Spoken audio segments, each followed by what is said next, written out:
이 반성 없는 민주당, 민주당이라기보다 문주당이죠. 문주당이라고 부르던군요. 문재인당이라고 해서 문주당. 예.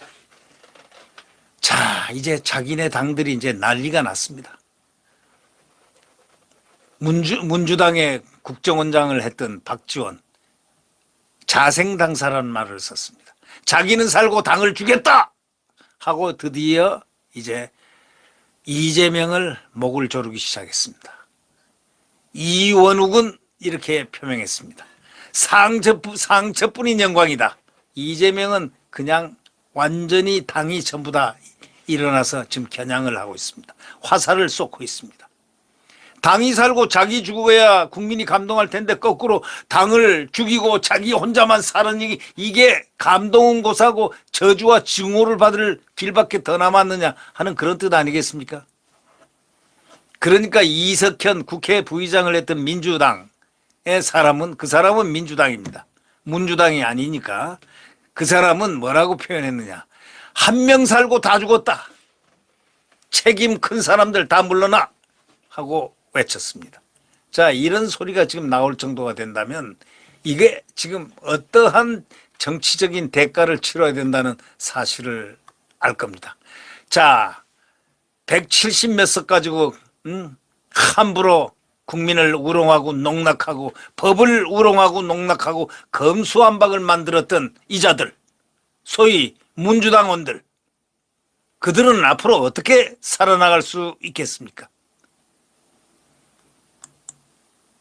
자기는 살고 당은 죽는다. 상처뿐인 영광이다. 이런 식으로 야권에서 지금 막 쏟아지고 있는 이 비난을 그 이재명은 어떻게 하겠습니까? 예? 이재명이 총괄 선대위원장입니다. 이 목소리가 지금 보통 커지는 게 아닙니다. 이재명은 아마도 양심이 있다면 가야 할 길은 딱 한 군데일 겁니다. 두고 보시면 알 겁니다. 이재명은 조사를 받아야 됩니다. 수사를 받아야 됩니다. 왜? 대장동 의혹에 대해서도 지금 연루가 돼 있느냐 없느냐 수사의 칼날이 딱 조준하고 있고요. 조준하는 게 한두 가지가 아닙니다. 성남FC, 변호사 대납 의혹 등등등등등등. 자, 인천 계양을 민주당이 깃대만 꼽으면 된다는 그곳을 쳐서 안철수 말대로 안철수가 무서워서 도망을 쳐서 계양을로 간 사람, 그렇게 안철수 대표는 표현했습니다. 이제 안철수 의원이 됐죠. 네. 만약에 둘이 붙었으면 참패는 그건 뭐 안철수 대 이재명이 만약에 졌다면은 아마 제가 생각할 때는 한 30대 70으로 졌을 겁니다. 완전히 완패했을 겁니다. 결국 이 지방선거 소위 인천 계양을에 이재명이가 감으로 인해서 문주당은 망했습니다. 이원욱 문주당 의원은 이렇게 얘기합니다. 페이스북에다가 이렇게 썼습니다. 이재명 친구 상처뿐인 영광이다. 축하합니다. 이렇게 글을 올렸습니다.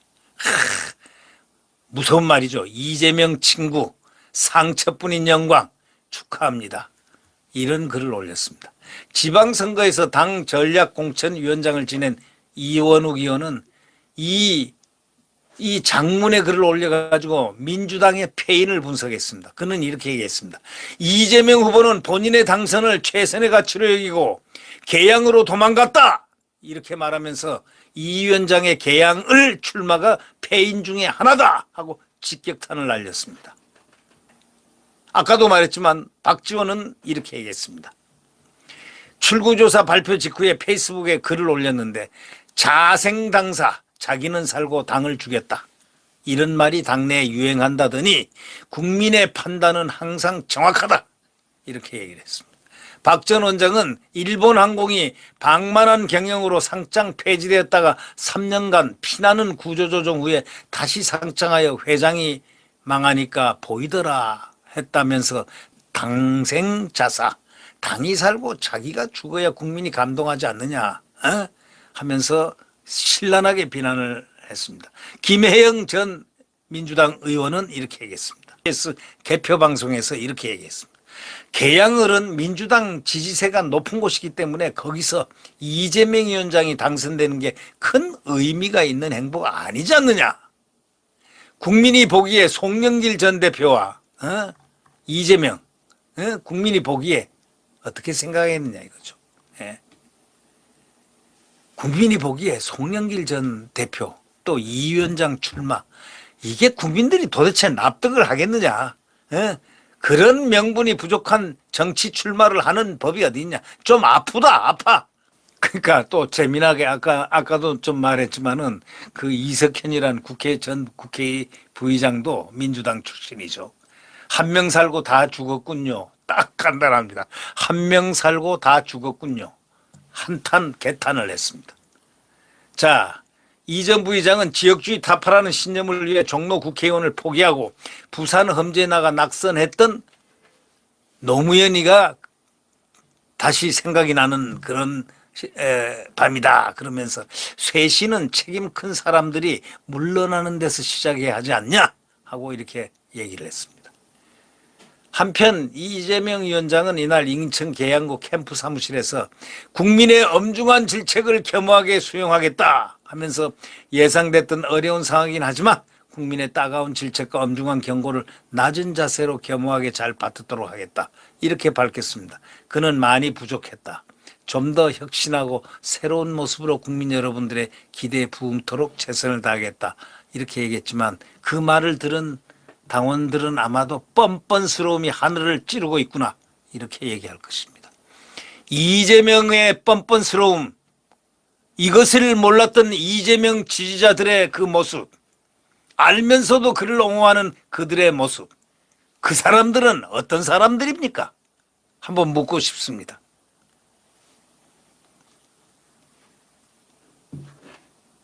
결국 문재인과 이재명이 이번에 이 나라의 이러한 가장 무서운 형벌을 국민으로부터 받았습니다. 아마 문재인은 한숨을 쉬는 것도 아니고 아마 후휴 다행히 한숨을 쉴 줄 모르지만 전혀 그렇지 않을 겁니다.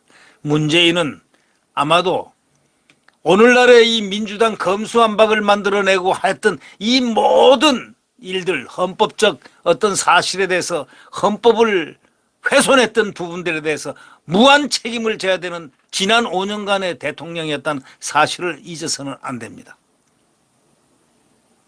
그 집 앞에서 그 데모를 했던 일부 보수 우파들 잘못한 게 뭐가 있길래 살인죄니 무슨 협박죄니 뭐 등등 해가지고 그렇게 해가지고 고소고발까지 하는 그 양반. 아니 어떻게 해서 그 사람 거기 시위를 하고 있는 사람들이 그 얼마 되지 않는 사람들이 그 엄혹한 그 경찰 경비 바로 경호 경비 그 아래 그 대골 같은 집 앞에서 살인을 왜 협박을 왜 명예훼손을 왜 뭘 했길래 그렇게 바로 즉각 고발을 하고 그러는지요. 고발해봐야 별 볼 일 없을 겁니다. 왜? 법이 법대로 할 테니까 말이죠. 그리고 한 가지 제가 하나 문재인에게 질문하겠습니다.